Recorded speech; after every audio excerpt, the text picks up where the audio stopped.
ഓൺലൈനായിട്ട് വീട്ടിലിരുന്ന് ചിത്രകല പഠിച്ചാൽ എന്താണ് ബെനിഫിറ്റ്? ഒന്നാമത്തെ കാര്യം, ഓൺലൈനായിട്ട് പഠിക്കുന്നത് വഴി നിങ്ങൾക്ക് ഇഷ്ടമുള്ള സമയത്ത് ക്ലാസ്സുകൾ അറ്റൻഡ് ചെയ്യാനായിട്ട് സാധിക്കും. അതും റെക്കോർഡർ ക്ലാസ് ആണെങ്കിൽ ഇഷ്ടമുള്ള അത്രയും തവണ റിപ്പീറ്റ് ചെയ്ത് കാണാൻ പറ്റും. പക്ഷേ റെക്കോർഡർ ക്ലാസ് മാത്രം പോരാ.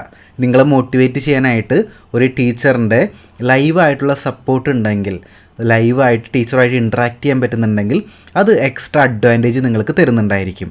കൂടാതെ നിങ്ങളുടെ ഒപ്പം പഠിക്കാനായിട്ട് എക്സലൻ്റ് റിസൾട്ട് കിട്ടിയ നിങ്ങളെ സപ്പോർട്ട് ചെയ്യുന്ന സ്റ്റുഡൻസും കൂടി ഉണ്ടെങ്കിലോ, അങ്ങനെയാണെങ്കിൽ നിങ്ങളിപ്പോൾ മനസ്സ് വിചാരിക്കുന്ന പോലെ തന്നെ വീട്ടിലിരുന്നു കൊണ്ട് ചിത്രകല പഠിച്ച് നല്ല ചിത്രങ്ങൾ വരയ്ക്കാൻ നിങ്ങൾക്ക് സാധിക്കും. വീട്ടിലിരുന്നു കൊണ്ട് തന്നെ ചിത്രകല പഠിച്ച് നല്ല ചിത്രങ്ങൾ വരയ്ക്കണമെന്ന് ആഗ്രഹമുള്ളവർക്ക് നമ്മുടെ ഓൺലൈൻ ആർട്ട് ക്ലാസ്സിൻ്റെ കൂടുതൽ വിവരങ്ങൾ അറിയാനായിട്ട് താഴെ ആർട്ട് ക്ലാസ് എന്നൊന്ന് കമൻറ്റ് ചെയ്തോളൂ. അതിനുശേഷം നിങ്ങളുടെ ഇൻബോക്സിലോട്ട് നിങ്ങൾക്ക് യോജിച്ച കോഴ്സ് സെലക്ട് ചെയ്യാനുള്ള നെക്സ്റ്റ് സ്റ്റെപ്സ് ഞാൻ അയക്കുന്നുണ്ടായിരിക്കും. സോ ആ സ്റ്റെപ്പ് ഫോളോ ചെയ്യുക, എന്നിട്ട് ക്ലാസ്സിലോട്ട് ജോയിൻ ചെയ്യുക.